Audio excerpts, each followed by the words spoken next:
네, 오늘은 요한복음 4장 후반부가 되겠는데요.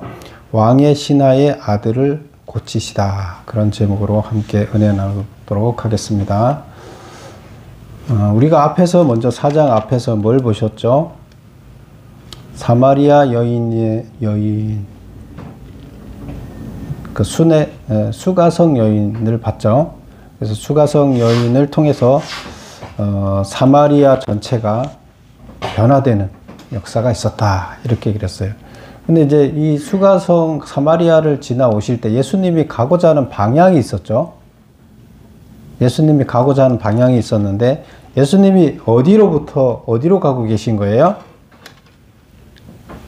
예수님이 보면 4장 그 앞에 보세요. 4장 1절에 보면 예수께서 제자를 삼고 세례를 베풀어 주시는 것이 요한보다 많다 하는 말을 바리새인들이 들은 줄을 주께서 아신지라. 그래서 바리새인들이 들었다. 누구를? 예수가 세례를 많이 주고 사람들이 그걸로 몰려간다는 것을 들었다. 그래서 바리새인들이 요한을 질투하다가 지금 그 질투가 어디로 넘어갔어요? 예수님께로 넘어갔고, 또 성전에서 예수님이 성전 정화를 하셨기 때문에 예수님에 대한 감정이 아주 악하게 돼 있어서 예수님을 죽이고자 했다. 그래서 3절에 보면 유대를 떠나 다시 갈릴리로 가실세. 그래서 유대의 명절 때문에, 명절이라는 게 뭐예요? 유월절 뭐 이렇게 절기 행사를 하러 오셨다가 다시 거기서 계속 일을 못하고 사역을 못하고 다시 갈릴리로. 갈릴리가 뭐예요? 갈릴리는 예수님과 어떤 관계가 있어요? 예수님의 고향이죠. 예수님이 자라신 거죠. 예수님이 태어난 곳은 어디라 그랬어요? 베들레헴인데, 예수님이 자라신 곳은 왜 거기서 자라요? 부모님이 거기 사니까. 부모님이 거기 사니까 갈릴리에서 자랐죠. 그래서 갈릴리에서 자랐는데 갈릴리로 다시 내려가셨어요. 근데 가는 길에 수가성 사마리아를 통과해 갔다 그랬죠. 예루살렘에서 갈릴리로 갔는데 중간에 사마리아가 있으니까 수가성 여인의 이야기가 나왔고, 그래서 거기를 전도를 다 하고 다시 갈릴리로 간 이야기가 오늘 나오는 이야기예요. 그래서 갈릴리에 들어갔다. 그 43절 보면 뭐가 나옵니까? 이틀이 지나면 예수께서 거기를 떠나 갈릴리로 가시며, 이틀 동안 어디 계신 거예요? 수가성에서 사마리아에 계셨다는 거였잖아요. 그리고 이제 갈릴리로 갔어요. 44절 친히 증언하시기를 선지자가 고향에서는 높임을 받지 못한다 하시고. 예수님 고향이 어디라고요? 갈릴리. 갈릴리에서는 선지자, 예수님이 선지자라고 그러면 예수님이 고향에서 뭘 한다고요? 높임을 받지 못한다, 인정받지 못한다는 얘기를 하는 거예요. 그럼 고향 사람들이 예수님을 뭐로 인정하지 않는다는 얘기일까요? 메시아로, 하나님이 보내신 하나님의 아들, 이 세상을 구원하러 온 메시아로 인정을 하지 않는다, 믿지 않는다, 이런 얘기가 되겠습니다. 왜 그럴까요? 왜 안 믿을까요? 예수님의 아버지가 누군지 육신의 아버지를 알잖아요. 그 엄마도 알고. 근데 그 사람이 태어난 평범한 사람이에요. 평범한 인간의 아들이에요. 근데 그 신의 아들이다, 메시아를 보냈다, 이게 상상이 안 되는 거예요. 어렸을 때부터 그 부모한테 태어나고 자라는 거 다 봤는데, 그 사람이 갑자기 어느 날 예루살렘에 가서 성전 정화를 하고 이적을 행하고 하는데, 이게 하나님이 보낸 메시아인가? 잘 안 믿는 거예요. 그래서 고향 사람들이 복 받은 사람들이에요, 복 못 받은 사람들이에요? 예수님 고향 사람들이 그게 잘 안 믿어지는 거예요. 그 얘기를 하는 겁니다, 여기서. 그래서 44절 보면 친히 증언하시기를 선지자가 고향에서는 높임을 받지 못한다 하시고, 45절 갈릴리에서 이르시매 갈릴리인들이 그를 영접하니, 그렇게 이제 얘기를 했어요. 그런데 갈릴리 사람들이 그러면 예수님을 영접을 안 해요. 영접한다는 거 환영한다. 아무도 영접하러 안 나오는 거면 환영 안 하는 거잖아요. 근데 예수님 오시니까, 갈릴리 오니까 환영하러 나왔어요. 영접하러 나왔다는 건 귀한 사람이 올 때 이렇게 영접하러 나오는 거잖아요. 예수님을 영접하러 갈릴리 사람들이 나왔다는 거예요. 갈릴리인들이 그를 영접하니 이는 자기들도 명절에 갔다가 예수께서 명절 중에 예루살렘에서 하신 모든 일을 보았습니다. 자기들도 예루살렘에 유월절 행사로 갔었죠. 거기서 예수님이 성전 정화하는 모습을 다 봤죠. 뭐 바리새인들, 그 제사장들하고 제사장 다 쫓아내면서 이 나쁜 놈들하고 너희들이 그러면 되냐고 야단치고 하는 거 다 봤잖아요. 이제 새로운 모습으로 보고 예수님을 이제 바라보는, 그래서 영접하러 나왔다는 얘기가 됩니다. 그런데 그러면 그 바로 앞절에서 한 예수님 말하고 이 말하고 지금 어폐가 있지 않아요? 고향에서 환영받지 못한다. 그 사람들이 메시아로 받아들이지 않을 거다. 뭐 이렇게 예수님은 얘기를 했는데 바로 다음 절에서 뭐라고 그런 거예요? 영접했다고 이렇게 나와요. 그럼 예수님 말이 반대가 되는 거잖아요. 그럼 어떻게 앞뒤 한 구절 차이에서 이렇게 차이를 말이 안 되게 해놔요? 무슨 뜻일까요? 그 다음에 읽어볼까요? 환영했다. 이는 자기 명절에 갔었기 때문이다. 이렇게 얘기를 하는데, 그러면 그 앞에 있는 고향에서 환영받지 못할 거다. 그런데 환영을 받았다. 예수님 말이 틀렸다. 이 얘기가 되잖아요. 그럼 이걸 어떻게 해석해야 됩니까? 이 사람들은 왜 예수님을 영접했나 하면 마음속으로는 예수님을 메시아로 믿지 않아요. 그러나 표적을 봤기 때문에 그 표적을 보고 일시적으로 그 사람을 환영한 뿐이다. 이것을 이제 역설적으로 이렇게 표현을 하는 거예요.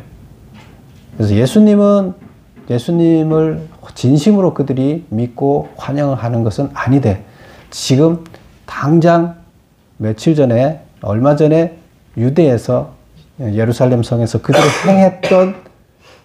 그가 행했던 모습을 봤던 것을 기억하고 그 사건 자체 표적을 보고 이제 따른다는 얘기예요. 그러면 이것은 오래 갈까요? 안 갈까요? 그분을 메시아로 정말 믿으면 이 사람들이 바뀌는 거겠죠. 근데 그렇게 안 하고 어떤 사건에서 이슈가 됐을 때, 반짝했을 때 인기를 보고 따라가는 것은, 그 인기가 그게 기억에서 사라지면, 그러면 그를 따를까요? 안 따른다는 얘기죠. 그 얘기를 지금 여기서 이렇게 표현을 하고 있습니다. 역설법적으로 반대적으로 표현하는 얘기가 되겠죠. 자, 그러면 문제 1번을 볼까요?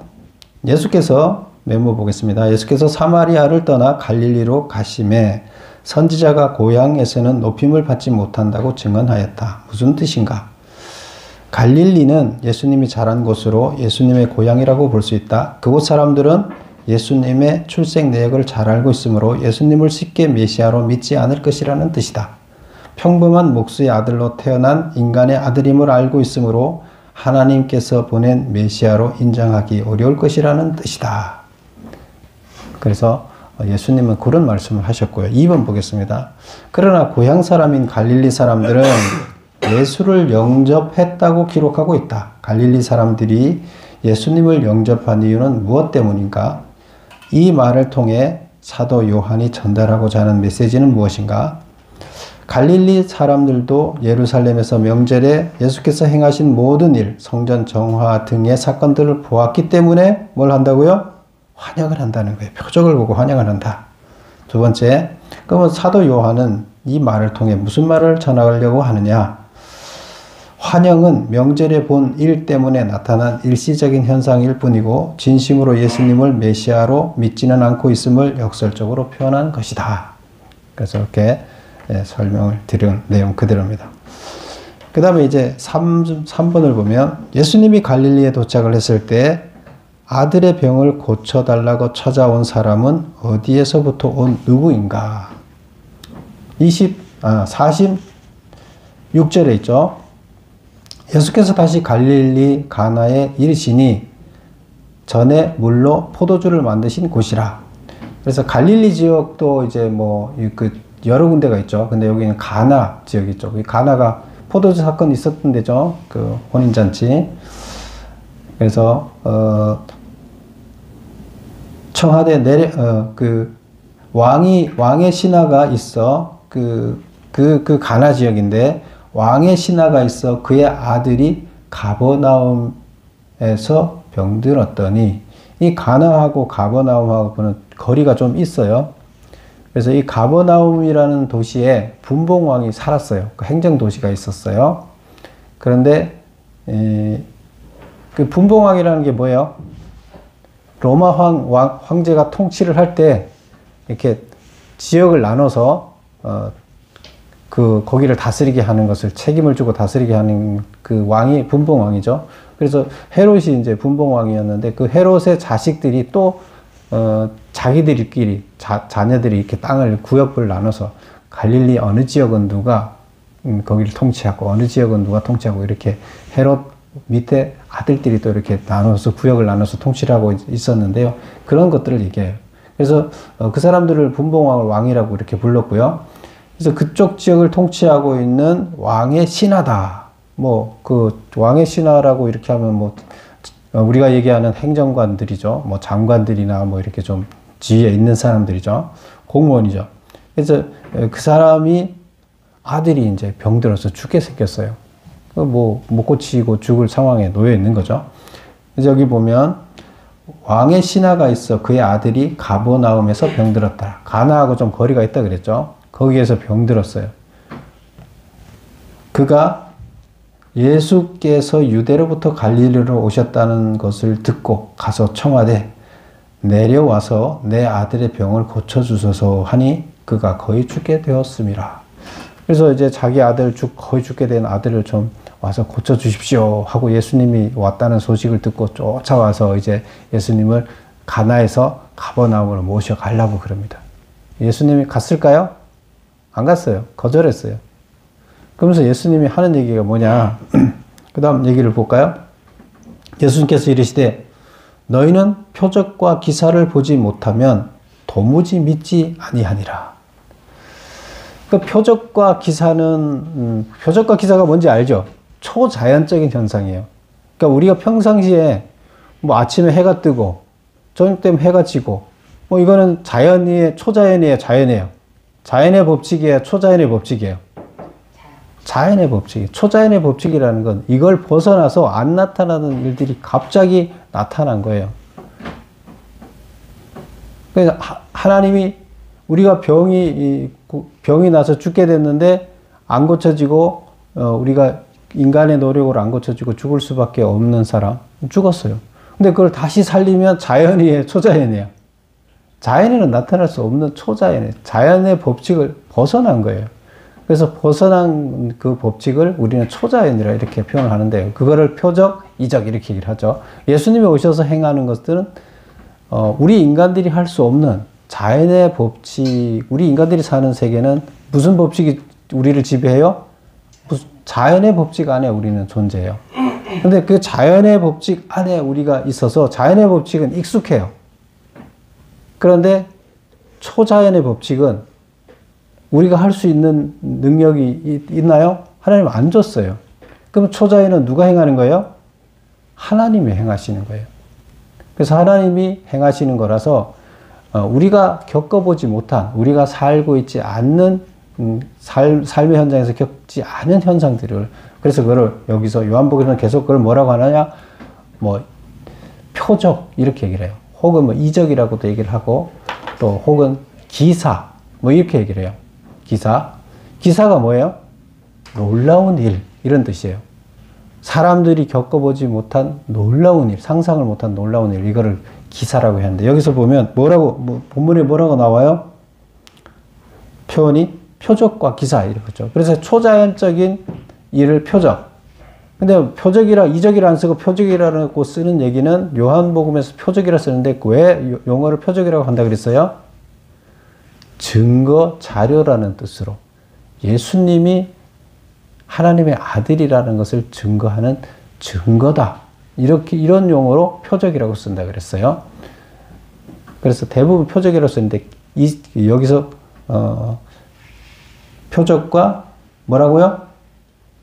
기사는 놀라운 일. 그래서 우리가 겪지 못했던 놀라운 일. 이런 뜻이에요.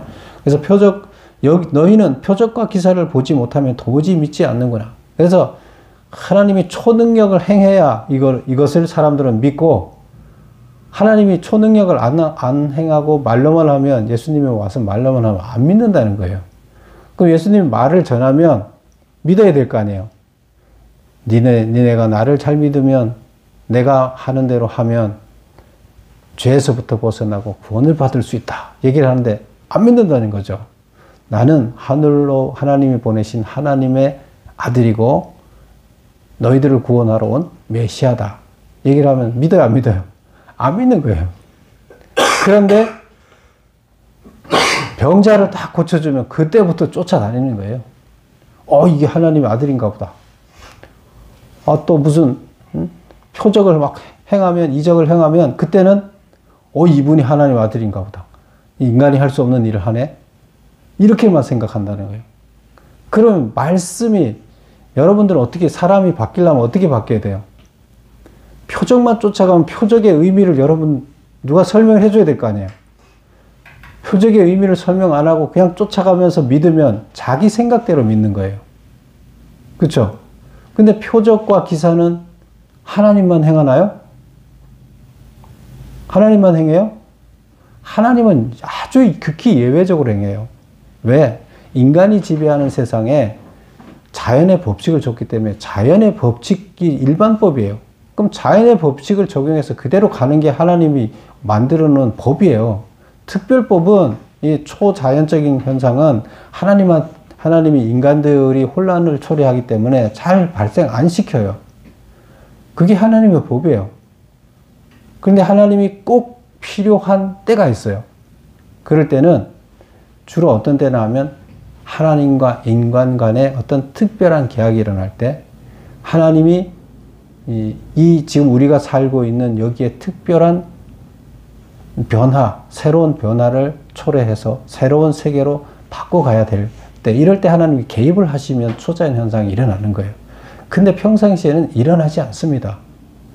그 하나님 만드는 법이에요. 안 일어나게끔 만드는 게 하나님 법이에요. 그런데 우리는 뭘만 쫓아가요? 표적만 쫓아가면 결국 누구를 찾아가는 거예요? 하나님 표적을 안 하기로 작정을 하고 있는데 표적만 쫓아가면 누구 쫓아가는 거예요? 마귀와 귀신만 쫓아가는 거예요. 그들은 표적으로 우리를 계속 유혹해요. 어떤 초자연적인 현상으로 인간이 할 수 없는, 그들은 영적인 존재이기 때문에 인간들이 할 수 없는, 천사들이 할 수 있는 그과 똑같은 걸 하잖아요.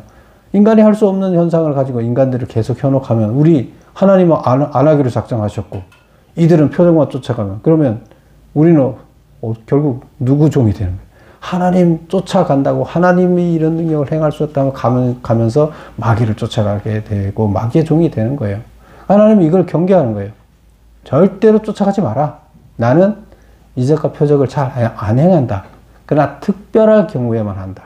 근데 특별할 경우가 주로 언제나 하면 우리 성경에서 가장 특별한 이슈로 하나님께서 표적을 많이 행했던 때가 언제일까요? 기억해 보세요. 출애굽해서 그들을 광야에서 교육훈련 시킬 때, 이건 하나님과 이스라엘 백성이 계약을 체결할 때요. 예수님이 다시 와서 신약 시대 그 제자들과 하나님과 다시 계약을 체결할 때, 이때 계속 이적을 행하십니다. 이것은 계약 체결할 때 내가 행하는 것이다. 내가 하나님이 직접 행하는 것이다를 보여주는 거예요. 이거는 다른 게 아니고 인간들과 달리 내가 직접 행하는 거다. 하나님이 이 임재했음을 나타내는 거예요. 그래서 표적이라고 얘기하는 거예요. 그래서 계약했을 때 대단한 이적들이 계속 일으키시면서 이것은 나야, 나 하나님이야, 내가 지금 너희들과 계약하러 와서 내가 하는 거야, 이런 것을 행하는 겁니다. 그럴 때 그걸 행하셨어요. 그리고 다른 때는 안 하시는 게 하나님의 법이에요. 긴급한 상황이 있으면 특별법을 발동하지만, 그렇죠. 뭐 국가 재난 사태가 있으면 비상 사태가 있으면 거기에 긴급 조치를 취하잖아요. 마찬가지예요. 하나님이 그럴 경우가 아니면 특별하게 안 해요. 그게 우리 안정을 도모하는 거예요. 근데 마귀들은 매일 그걸 가지고 우리를 유혹하는 거죠. 그래서 여기에서 병을 고쳐달라고 그 신하가 왔죠. 4번 보면 왕의 신하가 예수께 이적을 행하여 자신의 아들의 병을 고쳐달라고 요청하자 예수님은 어떤 대답을 하셨는가? 그 대답은 무슨 뜻인가? 무슨 대답하셨어요? 너희는 표적과 기사를 보지 못하면 도무지 믿지 아니하리라. 예수님이 와서 표적과 이적을 행하는 것은 믿는데 그걸 안 행하고 말을 전하면 안 믿는다는 얘기예요. 근데 결국에 우리가 변화하려면 표적만 쳐다볼 것이 아니라 말씀을 듣고 무슨 뜻인지 알아야 되잖아요. 그리고 그게 무슨 뜻인지 알고 이해하고 내 속에 내면화가 돼야, 그리고 확신을 갖고 그걸 믿을 때 내게 되는 거잖아요. 표적을 보고 나면, 표적이 사라지고 나면 내게 아닌 거예요. 없어져 버려요. 마귀들도 표적을 행하는데 헷갈려요. 근데 말씀을 따라서 믿으면 그 말씀이 맞다는 걸로 증명하기 위해서 하나님 표적을 행했을 때는 말씀과 표적이 동시에 이루어지게 되면 확신으로 이루어지는 거죠. 그래서 말씀이 배제된 표적만 쫓아가는 사람들한테 무슨 얘기를 해요? 경고를 하는 거예요.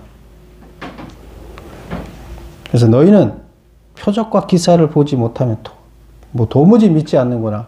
그거는 어린애 신앙이고, 그렇게 하면 너희들은 성장할 수가 없다. 참 신앙인이 될 수 없다. 참 하나님을 찾을 수도 없다. 이제 경고를 하는 거죠. 그래서 지금 아들을 고쳐달라고 왔는데 이 얘기를 왜 해요? 이 아들 고쳐달라고 한 사람이 와서 결국 뭘 해달라는 거예요? 이적을 행해달라는 거잖아요. 기적적으로 내 아들을 살려내달라고 요청하는 거잖아요. 근데 하나님은 지금 해주겠다는 거예요? 안 해주겠다는 거예요? 나 이적적으로 너 아들 고쳐주는 거 안 하겠다. 너희들은 그렇게 해야 내가 하나님 아들이라 믿잖아. 난 지금 말로 하겠다 이거예요. 표적 안 보여주겠다. 난 말로 하겠다. 그럼 말로 하겠다고 무슨 뜻이에요? 내 말대로 믿어라. 그러면 된다. 나 이적 안 보여줄게. 이 얘기예요. 그러면 가서 내 아들을 탁 손대서 일어나게 해달라 그랬는데 안 가. 나 이적 안 보여줄게. 이 얘기예요. 너 내가 꼭 이적 보여줘 날 믿냐? 너 날 지금 믿고 있는 거야? 안 믿잖아. 이적만 바라고 왔잖아. 내가 하나님의 아들이라는 건 믿어? 안 믿잖아, 너네. 그런데 뭐 이적만 지금 바라서 아들만 고쳐달라고 하는 거잖아. 이런 얘기예요. 그러면 이게 무슨 뜻이냐? 말을 듣고 깨달아 확신에 이르러 믿는 것이 참 신앙인데, 근본적인 이해나 깨달음이 없이 표적과 기사를 보고 믿는 어린아이 같은 신앙에 머물러 있음을 지적하는 말이다. 왕의 신하가 지금 아들을 고쳐달라고 왔는데 이 표적으로 이 사람을 메시아로 믿으려고 온 게 아니죠. 그냥 표적만 구하러 온 거예요. 그러니까 하나님은 야, 나 안 해줘. 이 얘기예요.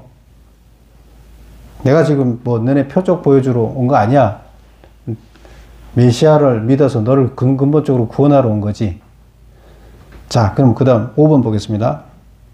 또한 가라사대 내 아들이 살아있다 하고 말씀하셨다. 무슨 뜻인가? 그리고 그 앞전의 문장을 한번 볼까요? 그래서 예수님이 안 고쳐줘 이렇게 얘기를 하니까 49절에 신하가 이르되 주여 내 아이가 죽기 전에 내려오셔서, 죽기 전에 내려와서 해주세요 다시 요청하는 거죠. 그러니까 50절에 보면 예수께서 이르시되 가라 내 아들이 살아있다 하시니, 내가 살려 또 얘기하라는 거예요? 아니잖아요. 안 죽어서 살아있어 얘기해요. 너 아들 지금 살아있어. 근데 뭘 나보고 살려내라 그래. 살아있는데 뭘 살려내. 그쵸? 나 이적 안 행해. 그러니까 그냥 집에 가. 아들 안 죽었어. 이 얘기가 되는 거예요. 다시 말하면 이것은 지금 다 죽게 생겼는데 앞으로 회복돼서 살아날 거야. 이 얘기가 되는 거예요. 내가 지금 여기서 곧 이적을 행해서 벌떡 일어나게 하는 게 아니라 그걸 안 하는데 너 집에 가면 살아날 거야. 내 말 듣고 가면, 내가 하라는 대로 말 듣고 집에 가면 살아날 거야. 얘기를 하는 거예요. 그럼 믿어야 돼요? 말아야 돼요? 이 사람은 지금 이 사람 입장에서 믿어줘요? 안 믿어줘요? 원래 안 믿어주는 게 정상이잖아요. 뭐 안 고쳐주겠다고 에이 나쁜 놈. 뭐 지 아는 사람은 고쳐주고 나는 자기하고 아무 상관없도 안 고쳐준다고 뭐 이러고 화가 날 수도 있겠죠. 그런데 이 사람은 지금 그 전에 예수님이 무슨 말을 했다고요? 네, 표적만 너 구하고 나 믿지 않는구나. 그거는 믿음이 아니야. 안 고쳐줄 거야. 이런 얘기인데, 그러면 결국 고침 받으려면 어떻게 하라는 얘기였어요? 나를 메시아로 믿고 내 말을 받아들이고 그랬을 때 내가 고쳐줄게. 고쳐주는데 내가 지금 여기서 당장 표적으로 해주지 않아. 그러니까 그냥 집에 가. 그 얘기예요. 그럼 아들이 안 죽을 거야. 살아날 거야.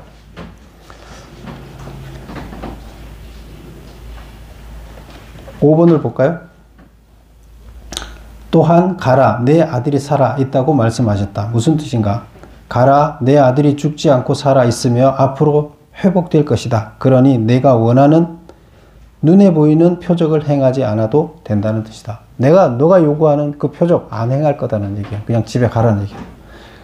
6번 보겠습니다. 왕의 신하는 예수님이 표적을 행하는 것을 보지 못했다. 그쵸? 표적 안 하겠다고 안 했잖아요. 그냥 보냈잖아요. 그러나 말씀을 믿고 갔다고 기록하고 있다. 말씀을 믿고 갔다고 기록하고 있어요. 그의 믿음은 어떻게 변했는가? 이 사람이 원래는 말씀을 안 믿으면 어떻게 돼야 돼요? 계속 매달려서 나 못 믿겠으니까 당신 직접 가서 막 끌고 가면서 직접 가서 고쳐주셔야죠. 왜 안 해주겠다는 얘기인지 이렇게 해야 되는데 지금 믿었다고 나와요. 어디 나옵니까? 50절 후반절에 보면 살아있다 하시니 그 사람이 예수께서 하신 말씀을 믿고 가더라. 이 사람이 올 때는 예수님이 표적을 행해야 된다고 그래서 고쳐줘야 된다고 생각하고 온 사람이죠. 그쵸? 근데 예수님이 혼내켰어요. 믿음도 없으면서 표적만 구하러 왔느냐? 근데 그 소리를 듣고 여기서는 변했다는 얘기, 안 변했다는 얘기예요. 믿고 갔다는 얘기는 변했다는 얘기예요. 예수님의 그 한마디에 내가 메시아로 믿어야 되는구나. 그리고 말씀대로 해야 되는구나. 그러면 믿음대로 되는구나. 이런 믿음이 생긴 거예요. 그래서 그럼 이 사람의 믿음이 어떻게 변했느냐? 6번 그의 믿음은 어떻게 변했는가? 예수님의 질책을 듣고 난 후 표적을 보고 믿는 자에게 말씀을 듣고 믿는 자로 변했고 예수님의 질책을 듣고 난 후 표적을 보고 믿는 자에서 그죠? 오기 전에는 표적을 봐야만 믿는 자에서 말씀을 듣고 믿는 자로 변했다.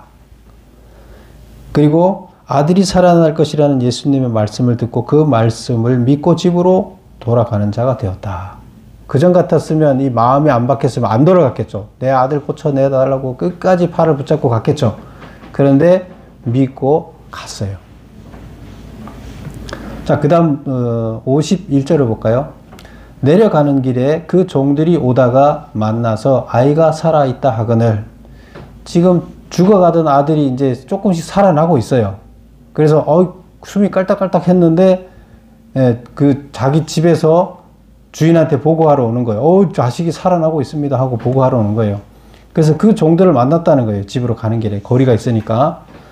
그 낫기 시작한 때를 물은즉 어제 7시에 열기가 떨어졌나이다 하는지라. 그래서 막 뜨거운 열기 때문에 고열로 인해서 죽게 생겼는데 이제 열기가 서서히 떨어져서 지금 살아나고 있다는 얘기를 지금 주인한테 보고하러 왔는데 중간에서 만난 거예요. 그리고 그 다음 보면 53절 그의 아버지가 예수께서 내 아들이 살아있다 말씀하신 그때인 줄 알고 자기와 그 온 집안이 다 믿으니라. 그래서 예수님께서 그때 내 아들이 살아있다. 이 얘기는 살아날 것이다. 내 말대로 하면 살아날 것이다 라는 뜻이라 그랬죠. 그래서 그때부터 살아나기 시작한 것을 알고 어떻게 했다고요? 그 집안이 다 믿었다. 7번 보겠습니다. 왕의 신하는 돌아오는 길에 아들이 살아난 것을 확인했다. 아들의 병은 어떻게 낫게 되었을까? 우리는 여기서 어떤 교훈을 얻을 수 있는가? 어떻게 살아나게 됐을까요? 메모 보면 예수님께서 눈에 보이지 않는 힘, 즉 면역력 등을 자연의 법칙에 따라 강화시켜 주셔서 질병을 이기는 결과가 발생하였다. 초자연을 행했다고 나와요? 안 나와요? 초자연 안 행했어요. 그냥 돌려보냈어요. 그런데 나서 일어났어요. 이것은 인간들이 알고 있는 자연 법칙에 근거해서 일어날 수 있게끔 하는데 일어나는 거에도 뭐 면역력 같은 걸 꼭 뭐 면역력인지 모르지만 열을 떨어지게 한다든가 이런 현상을 하나님께서 초자연적인 힘이 아니면서도 일어날 수 있게끔 해주셨다는 거예요. 우리 삶에도 성령이 함께 하시면서 항상 우리 가운데 우리 눈에는 보이지 않지만 초자연적인 현상이 우리한테 발생하지 않지만 알지 못하는 힘으로 우리의 부족한 것을 메워주면서 우리를 이렇게 세우시는 하나님이세요. 그거는 우리 인간들을 혼란 절대 시키지 않죠.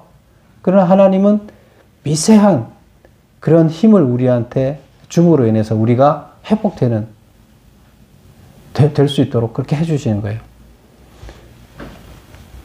그래서 초자연적인 현상으로 보여지지 않지만 뒤에서 일하시는 도우시는 하나님의 힘 이런 것을 통해서 우리는 초자연이라고 전혀 느끼지 않지만 우리가 알 수 없는 미세한 힘을 통해서 자연의 법칙을 이용해서 우리를 이렇게 그렇죠? 뭐 면역력이 강해지는 건 자연 법칙이잖아요. 그런 걸 예를 들어서 꼭 그거라는 뜻이 아니라 그런 식으로 초자연이 아니라고 느끼는 것을 통해서 우리를 회복시켜 주는데 그 작은 눈에 보이지 않는 힘으로 우리를 일으키신다는 거예요. 살리신다는 거예요. 그래서 여기 보면 두 번째 어떤 교훈을 주는가? 하나님의 말씀을 믿고 따를 때 하나님이 약속하신 결과가 그대로 나타난다는 교훈을 얻었다. 그래서 이 신하가 하나님의 말씀을 믿고 예수님 말씀 믿고 따랐잖아요. 가라 그러니까 갔잖아요. 그 일어났어요. 하나님의 말씀은 그대로 이루어져요? 안 이루어져요? 우리가 말하면 그대로 이루어져요? 내가 누구한테 말을 했어. 미국 대통령이 지금 트럼프가 될 것이야. 내가 말했다고 그대로 이루어지나요? 하나님이 말하면 이루어져요? 안 이루어져요? 이루어져요. 우리가 말하면 안 이루어져요. 왜 그래요? 하나님은 하나님이시기 때문에 하나님은 자기가 얘기한 것은 반드시 이루어져요. 그럼 우리는 말씀을 믿어야 돼요? 안 믿어야 돼요? 하나님의 말씀은 진리 그 자체예요. 하나님의 말씀을 믿어야 돼요. 근데 이 사람도 처음에는 안 믿고 예수님을 끌고 와서 고치려고 했는데 예수님이 그렇게 해서 바뀌어서 믿음을 갖고 그대로 왔더니 그 믿음대로 하나님 말씀을 믿었더니 믿음대로 됐다는 거예요. 말씀대로 이루어졌다는 거예요. 그럼 이 사람은 앞으로 하나님 말씀대로 따르는 사람이 될까요? 안 될까요? 집안이 다 하나님 말씀을 따르는 사람이 됐다는 얘기를 하는 거예요. 믿는 사람이 됐다는 얘기를 하는 겁니다. 그걸 보고. 그렇다고 초자연 현상이 일어났어요? 막 무슨 표적이 일어나서 벌떡벌떡 일어나고 해서 안 했어요. 그래서 지금 여기 보면 처음부터 얘기를 하죠. 예수님이 너네가 자꾸 표적, 초자연적인 걸 바라는 건데 그것만이 너네가 대수가 아니라는 거예요. 그거는 어린아이 신앙이라는 거예요. 그럼 하나님께서는 왜 초자연을 보여준다고요? 말씀만 해도 되는데 말씀을 하니까 안 들어먹어요. 그러니까 내가 말한 것이 맞다는 것을 증거하기 위해서 표적을 계약하는 당시에 내가 진짜 하나님이야. 그러니까 나랑 계약해야 돼 하는 걸 보여주기 위해서 이적을 행하시는 거예요. 예수님이 오셔서 하나님의 아들이면서 메시아이니까 그들과 하나님의 아들과 이 세상 사람들이 계약을 해야 되잖아요. 그래서 이분이 하나님이 보낸 자라는 것을 확신하도록 하기 위해서 표적으로 증거가 되게 하는 거예요. 그래서 계속 요한은 증거다. 표적이 증거로 쓰는 자료이다. 그러면 중요한 건 뭐예요? 계약서죠. 계약서 자체죠. 그 말 자체죠. 그게 중요한 거고 말씀 자체가 중요한 거고 말씀을 증거하는 증거 자료다. 이게 맞아 하는 증거로 보여주는 거다. 근데 그 표적만 구하면 내용이 없는 거잖아요. 그럼 마귀한테 계속 농락당할 수가 있죠. 그렇게 하지 말라는 겁니다. 그래서 여기서는 지금 이 단순한 이야기인데 아주 몇 문장 안 되잖아요. 뭐 와서 고쳐주시오. 안 고쳐줘. 너 그냥 가. 표정만 구하는 거면 안 고쳐줄 거야. 근데 믿고 나 아들 안 죽으니까 그냥 가. 믿고 갔어요. 일어났어요. 끝이에요. 근데 무슨 말을 하려고 전하는 거예요. 이 이적 표적을 구하는 우리들의 이 인간들의 이 믿음을 헛된 믿음을 어리석은 믿음 애기 같은 신앙을 바꾸자는 거예요. 말씀을 믿고 말씀대로 살아야 된다 하는 얘기를 하는 겁니다. 말씀은 진리대로 그대로 이루어진다. 마지막 8번 한번 보겠습니다. 예수님이 눈에 보이는 표적을 행하지 않았음에도 불구하고 예수님이 신하의 아들의 병을 고쳐준 것을 저자는 두 번째 표적이라고 기록하고 있다. 자, 54절 볼까요? 이것은 예수께서 유대에서 갈릴리로 오신 후에 행하신 두 번째 표적이다. 이게 표적이라는 얘기를 하기 위해서 지금 이 강조를 하고 있네요. 근데 실제 표적이 아니라 그랬죠. 안 보여줬잖아요. 근데 왜 표적이라고 표현해요? 근데 여기도 첫 번째 표적 가나에서 했던 얘기를 다시 끄집어내서 했잖아요. 표적이라는 얘기를 하기 위해서 끄집어낸 거예요. 그 메모를 다시 보겠습니다. 표적이라고 할 수 있는 이유는 뭔가? 이 표적 안 했어요. 안 행했어요. 그런데 왜 표적이라고 하느냐? 초자연 현상인 표적과 기사는 하나님이 불규칙적으로 행하시는 이적이고, 자연 현상은 하나님이 규칙적으로 행하시는 이적이기 때문이다. 이 지금 하루 종일 오늘 하루가 24시간 돌고 태양 주위로 지구가 돌고 만유 인력이 있고 중력이 발생하고, 이 모든 것이 우리가 둥그런 이 지구의 밑에 거꾸로 서 있어도 우리는 떨어지지 않고, 이 모든 것이 뭐예요? 자연의 법칙이잖아요. 근데 이게 우연히 만들어진 거예요? 이것도 초자연 현상인 거예요. 근데 우리는 매일 우리한테 규칙적으로 우리는 접하고 있기 때문에 규칙으로 느껴지지. 이것도 초자연이에요. 우리가 삶 가운데 하나님이 준 만들어준 법칙은 우리가 계속 살고 있기 때문에 느껴지는 거지. 우리가 지구를 떠나면 지구처럼 중력이 없는 데 가서 걸어 다녀요? 제대로 못 걸어 다니잖아요. 우리는 벌써 지구를 딱 떠나면 알 수 있잖아요. 거기에는 지금 여기는 지구를 우리가 마음대로 걸어 다녀도 넘어지지도 않고 그러잖아요. 이건 뭐예요? 초자연인 거예요. 우리 지구를 벗어난 사람, 거기서 사는 사람한테 우리 지구에 와보면 초자연 현상이 일어나는 거예요, 여기가. 하나님은 우리한테 자연의 법칙으로 줬지만 실제적으로 이거는 초자연의 법칙이에요. 이것도 이적이에요. 그래서 눈으로 보이는 이적은 아니지만 하나님께서 우리한테 자연으로 준 법칙도 큰 표적이다. 그래서 자연 현상 자체도 큰 이적이다. 이 얘기를 하고 싶은 거예요. 그래서 눈에 보이는 이적만을 믿지 마라. 우리한테 주어진 이것도 하나님께서 우리한테 준 커다란 이적이다. 그래서 하나님은 항상 우리를 위해서 이적을 행하고 계신데, 우리한테 준 법칙 안에서 살도록 했는데 이것을 벗어나는 이적만 이적이 아니다. 이것도 이적이다. 그리고 하나님은 우리를 위해서 항상 이적을 행하시는데, 그 이적을 자연 법칙 안에서 말씀대로 될 수 있도록, 헷갈리지 않도록 하기 위해서 우리한테 큰 눈으로 보이지 않는 이적을 행하시면서 우리를 이끌어 가신다. 이렇게 얘기를 하고 있습니다. 그래서 왕의 시다를 고쳐주면서 하나님은 우리 삶의 모든 것이 하나님이 관여하는 이적이에요. 우리는 자연현상으로 느껴서 이적이 아닌 걸로 느끼지만 이적이고, 병 고치고 안 고쳐지고 이런 거 자연현상 같지만 자연현상 안에 하나님께서 항상 하나님의 손으로 우리를 지키시고 계시고 우리를 보호하고 계시고 힘을 주신다는 거예요. 그래서 우리는 하나님의 말씀만 듣고 따르면 항상 우리는 하나님 이적 가운데 살고 있다. 이렇게 보면 되겠습니다. 그래서 우리는 말씀대로 살면 돼요. 그래서 말씀에 따르는 신앙, 초자연적인 것만 따르지 말고 말씀에 따르는 신앙을 가져라. 신하도 그렇게 해서 변화된 사람이다. 우리도 신하처럼 초자연적인 것만 따르지 말고 말씀에 따라서 사는 사람으로 바뀌어야 된다. 이 얘기를 이 짧은 메시지를 통해서 전달하고 있습니다. 다 그런 사람 되시기를 축복합니다. 기도하겠습니다.